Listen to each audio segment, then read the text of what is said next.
Ashley, are you good to go on your end? Yes, I am. Great.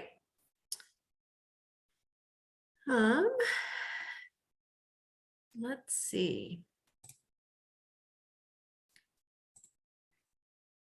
If we could put information for how to join virtually, that would be great. We continue to meet virtually. Hopefully that will change in the near future. Thanks, Ashley. Please know that you can call City Council or leave a voice message by calling 406-552-6012, and you can email us at council@ci.missoula.mt.us.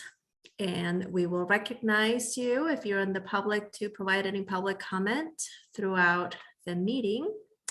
And these meetings are recorded, so if you can't join us, you can always view the meeting at your convenience. And with that, if we could get a roll call for attendance, please. Anderson, She'll be absent. Becerra, Present? Carlino, Present. Contos, Here. Hess, Present. Jones, Present. Jordan, I'll Nugent, be absent. Savage, Cheryl, Present. Vasika, Present. West. Thank you. Thank you. Next on our agenda is approval of minutes, but we don't have any because we didn't have a meeting last week. So I will do a quick check to see if we have any public in attendance. No public in attendance to provide public comments on items not on the agenda. So with that, we will move to our first item on the agenda. And that's the mayor's appointment to the Building Code Board of Appeals. And Aaron is here to present. Yes, thank you for having me. So I'm sure everyone knows I'm Aaron Bowman. I'm the city building official. And today we are discussing the reappointment of Jonathan Gass. I believe I have the last name correct. He is a longstanding member on the Board of Appeals, and I would like to recommend that we re-up his appointment. He is a principal architect with WGM here locally and has participated on the board for many years, so is very well versed in the process of it. That board doesn't meet very often because we don't have too many Board of Appeal items that come in front of them. But he has been willing to be on that board, so I would like to continue that process. And in respect to Jen Clary, she is a new appointment to this board. She is also a local licensed professional with Paradigm or Encompass, I'm sorry. And I've worked with Jen on many projects. She's very well versed in the building codes and very much adept at understanding opinions versus actual code, and I think she will do a very professional job on this board for the city. Great. Thanks, Aaron. And I couldn't agree more. I think these are two very qualified members of the community who've been lending their expertise to the board. So we have those are two appointments, two nominations. So we need a motion for the first one and then for the second one. I'm going to take them separately just to make sure we do this right. Daniel. Yeah, I'd be happy to make the recommended motion for 3.1. Great, thank you. So we have a motion on the floor. Sandra, I'm sorry, did you want to take them one at a time? yes. Okay, never mind then. Thanks. I'm going to do a quick check for public comment on that motion, and I don't see any. So with that, we'll take a roll call vote on the first appointment. Sarah, Yes. Carlino, Yes. Contos, Yes.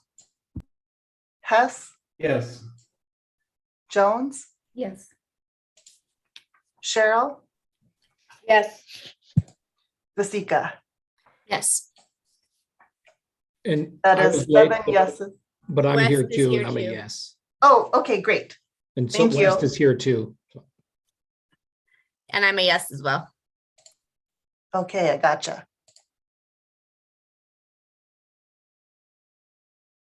Okay.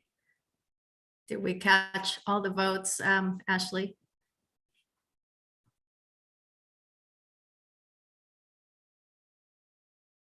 Yes, that's 9 yeses and 0 nos. Great. So that will be on our consent agenda. And Sandra, would you like to make the next motion? Yep, I'll make the second recommended motion. Great. So we have the second motion on the floor for Jen Cleary. Any public comment? Not seeing anyone in attendance. Comments from council or questions? Okay, so let's take a roll call vote, please, Ashley. Sarah, Yes. Carlino, Yes. Contos, Yes. Hess, Yes. Jones, Yes.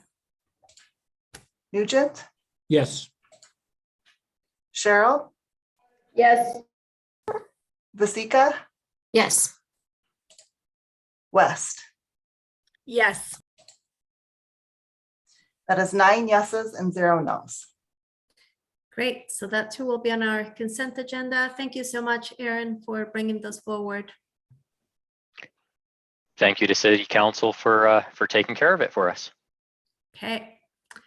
Our next item on the agenda is professional services agreement amendment number 1 with Imeg for the East Front Water Main Replacement Project, and Andy Schultz is here to present.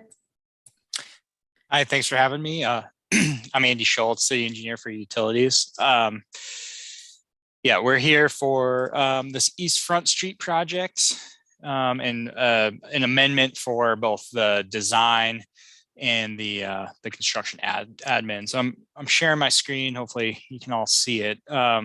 We've got Imeg under design for this project. When we got into kind of the preliminary design, we realized that we can eliminate about 1,200 more feet of invasion steel calamine and small diameter galvanized mains, which are kind of all our priority water mains to get replaced, by adding maybe 800 or so additional feet of new water main. So it seemed like a pretty good bang for our bucks. So with this amendment, it would cover the additional survey and then design, and then take longer to construct the project. So they'll have a little bit more construction observation time.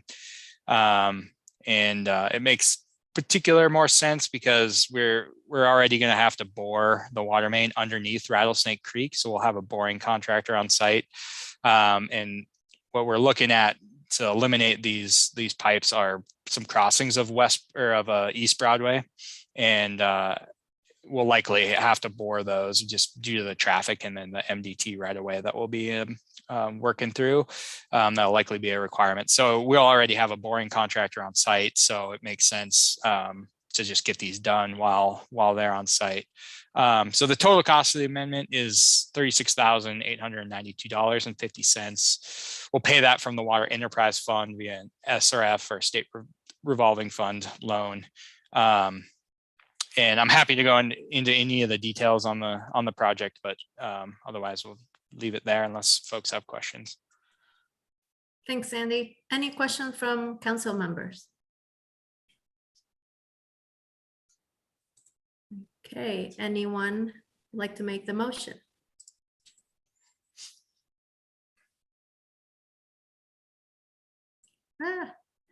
Jordan Hess.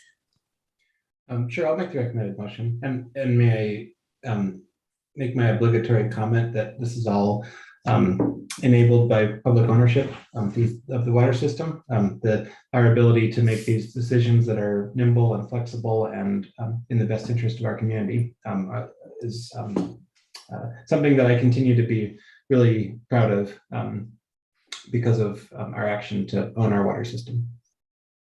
Yep. And these are very old pipe, is that right, Andy? That we absolutely need to get replaced so that we can be more efficient with our water. Yep, exactly. Yeah, they have known leak history of this pipe type. So yeah, it's a great thing to get them out of the ground. Great. Okay, we have a motion on the floor. No public to provide public comment. So with that, we'll take a roll call vote, please, Ashley. Becerra, Yes. Carlino, Yes. Pontos, Yes. Hess, Yes. Jones, Yes. Nugent, Yes. Cheryl, Yes. Vasika, Yes. West. Yes. Okay, that is 9 yeses and 0 nos. Great. That too will go on our consent agenda. Thanks, Andy. And you have the next amendment as well, correct? Correct. So yeah, Andy Schultz again, city engineer for utilities. So this is a contract amendment with HDR. They're our design consultant on the Upper Prospect water tank. If you remember, that's a water tank up at the subdivision within Grant Creek. And we're installing a new water tank next to an existing water tank to increase capacity up in that system for both for everyday domestic demand and then also for fire protection. So our original contract with HDR didn't have enough time to meet our standard 4-hour-a-day construction oversight. We generally ask for half-time construction oversight from our engineer consultants. So this amendment, that includes that adequate time for that construction observation through the duration of the project. It also includes some structural engineer time to come up and inspect and make sure this is a cast in place concrete tank. And so we have a structural engineer on site during key moments to look at make sure that they're doing it adequately. So these tanks are complicated projects, and we feel that it's important that we make sure we have the oversight necessary to make sure that they're constructed correctly and function adequately. So the cost of this amendment is $49,420. And again, it'll be paid from the Water Price Fund via an SRF loan. Great, thank you. Any questions for Andy or anyone who wants to make the recommended motion? Gwen? I'm happy to make the recommended motion. I won't repeat what Jordan said, but I will just say I echo his thoughts on the utility self-financing. Great. I will just add that this is a project that's been long awaited for. So I'm glad to see it moving forward with all the care and extra oversight that's needed. So with that, no public to make comments on this motion. We'll take a roll call vote, please. Becerra, Yes. Carlino, Yes. Pontos, Yes. Hess, Yes. Jones, Yes. Nugent, Yes. Cheryl, Yes. Vasika, Yes. West. Yes. Okay, that is 9 yeses and 0 nos. Great. So that too will be on our consent agenda. And thank you, Andy, for bringing these forward. Thank you. I am moving at speed light here, huh? The next item is a professional services agreement with Oith Engineering for the 5th Street Water Main Replacement Project. And Tristan is here. I believe for the first time. That is right. I'm Tristan. I am a utility engineer here at the city of Missoula. Share my screen quick. Stop me if you guys can't see it. I'm here to ask for authorization to sign a professional services agreement with Voith Engineering to design and oversee the construction of a water main replacement project in South 5th Street West. Voith Engineering was chosen as part of an RFQ process earlier last year, where we chose 3 engineering firms for water main replacement designs. This project covers 3.5 blocks along South 5th from Garfield to Russell Street right away. The total water main replacement will be about 1,570 feet and replace 6-inch Cal-Main pipes from the 1920s. These pipes are, as Andy's saying, priority for Missoula Water to replace, as they are known to have a leak history. The project was prompted by a city streets plan for a street overlay on South 5th. So this will allow us to get the old water main replaced ahead of that project and save money on the asphalt patchback, as well as headache with patchbacks, of course. This will be funded out of the Water Enterprise Fund via the State Revolving Fund loan program.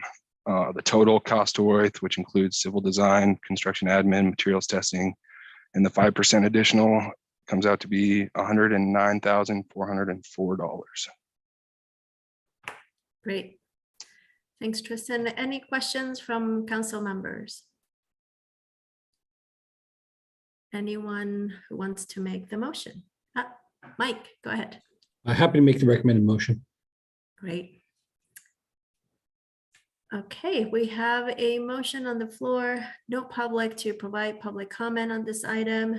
I'll just say that I appreciate having the being able to collaborate within the city to make sure that we're doing this efficiently and effectively and replacing those old pipes. So happy to support it. And if we could take a roll call vote, please, Ashley. Becerra, Yes. Carlino, Yes. Contos, Yes. Hess, Yes. Jones, Yes. Nugent, Yes. Cheryl, Yes. Bazika, Yes. West.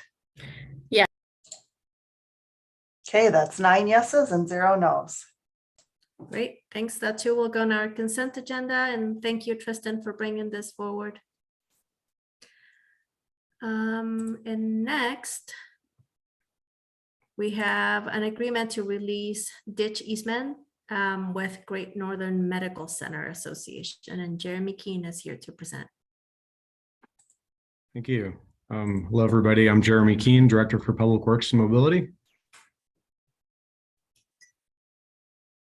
In December of 2021, if you recall, the city of Missoula purchased all rights entitled to the Hellgate Valley Irrigation Company, which included both real property and the water rights for the Flynn Lowney irrigation ditch.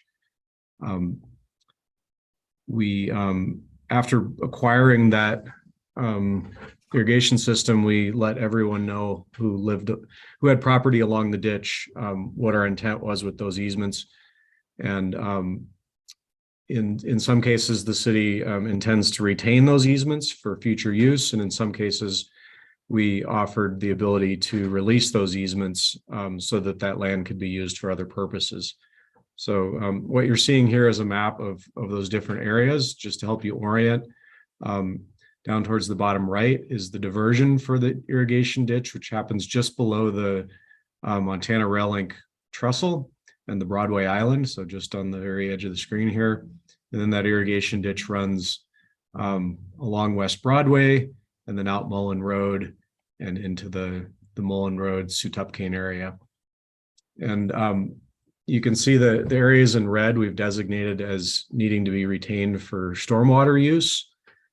And the areas in yellow, we're retaining those easements for future use to pipe irrigation water. And the pieces in between, the ones that are the either dashed lines, which represent open ditches, or the white lines, which represent culverts, those sections of the ditch could be abandoned completely. as you get further west into the Mullen area, you can see the ditch has several different laterals, and we're retaining those easements for now to identify a corridor that we could use to pipe wastewater irrigation for land application out further west to the airport. So this is a strategy we've used on the Poplar Farm. And we think that in the future, if regulations change and we have to divert more of the wastewater from the river to meet standards, a land application strategy could be very cost effective for us. So we want to hang on to those easements so that we have a way to get to some of the irrigated lands out to the west, even west of the airport, should that become an opportunity in the future. So we have been working with various landowners. In some cases, we're just allowing the ditch to be filled in, and we're granting a use license for that, where we retain the easement and the landowner can fill in the ditch and landscape the area. And in the event that we need it in the future, we've retained that right to come back in and put in a pipe. The one we have today in front of you is the first one where we've had a request from the landowner to release the easement. It's in a section along Mullen Road that we don't need to retain the ditch. It's just before you get to Great Northern, so it's right in this area here. I'll show you a close-up of that on a different map here. So that property is the one that's labeled Sterling Commercial Management here, and at the end of Great Northern Loop. So it's this property, and this stretch of the ditch we no longer have a use for, and so we offered to those landowners the ability to request release of the easement, and we requested some compensation for that in an effort to recoup some of the costs that we expended to acquire the ditch. This is a fairly small amount, but nevertheless represents value back to the landowner and so returns some of the value in acquiring the ditch system back to the city. So the way we determined value for the ditch easement was based on some appraised values that we had out in the Mullen Road area for bare undeveloped land. And then we discounted it because it's hard to put an exact value on a ditch easement. It has limited use. We don't own the full right to the land. We only own the right to convey water. And so it doesn't have the full value of a fee title to the land. So what we did is we discounted it by 50%. So land values in the Mullen area, we're going for $2.50 a square foot. And so we're asking for $1.25 a square foot to release these easements as a way to recoup some of that fair market value. Here's the exhibit of the property. There's a 53-foot wide easement on the property that was for the ditch, and that was platted. And that would be the area that we would release. We don't know how the landowner intends to use this property, but it just it creates additional area on the property that they'll be able to look at doing additional expansion of their building or additional parking or whatever their needs might be. So should add value to that property. So with that, the recommended motion is to authorize the mayor to sign an agreement to release and extinguish the ditch easement rights with Great Northern Medical Center, and to accept funds of $10,022.30 for the easement.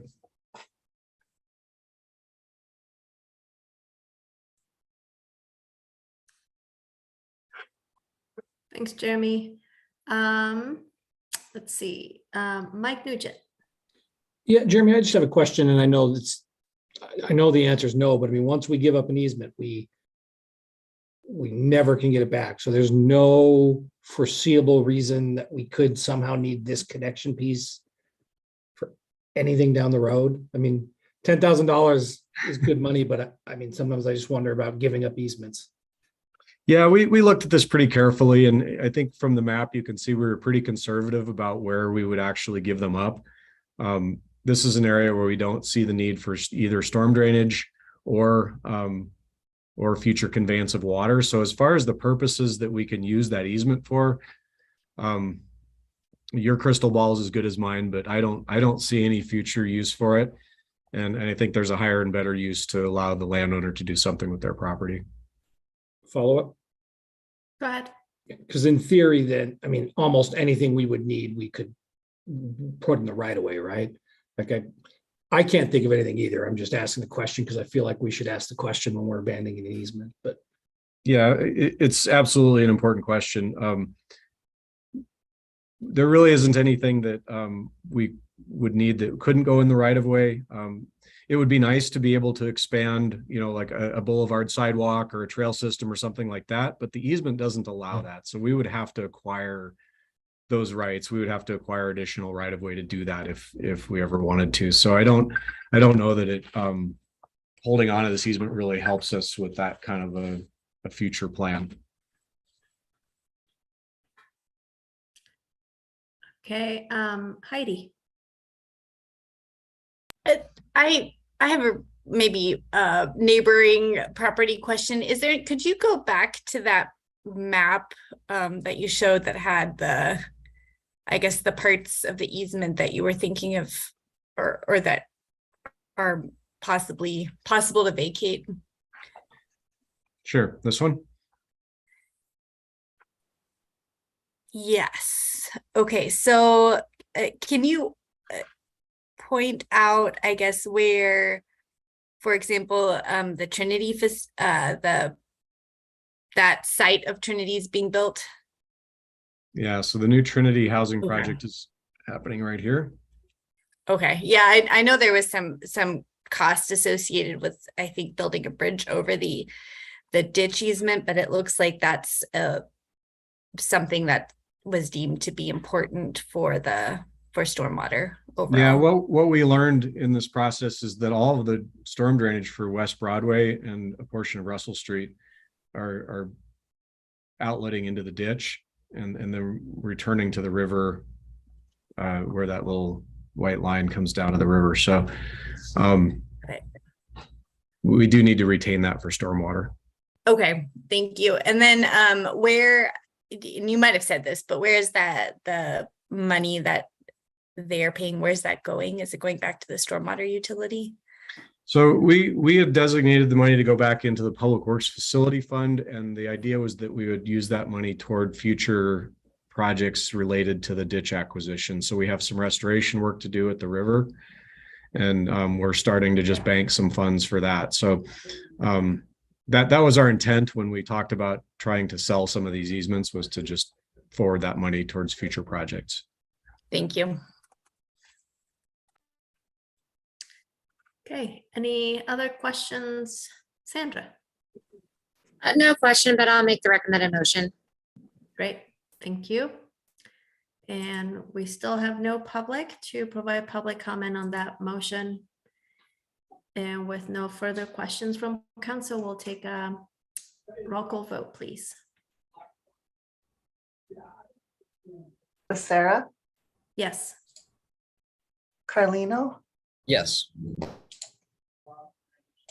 Contos, Yes.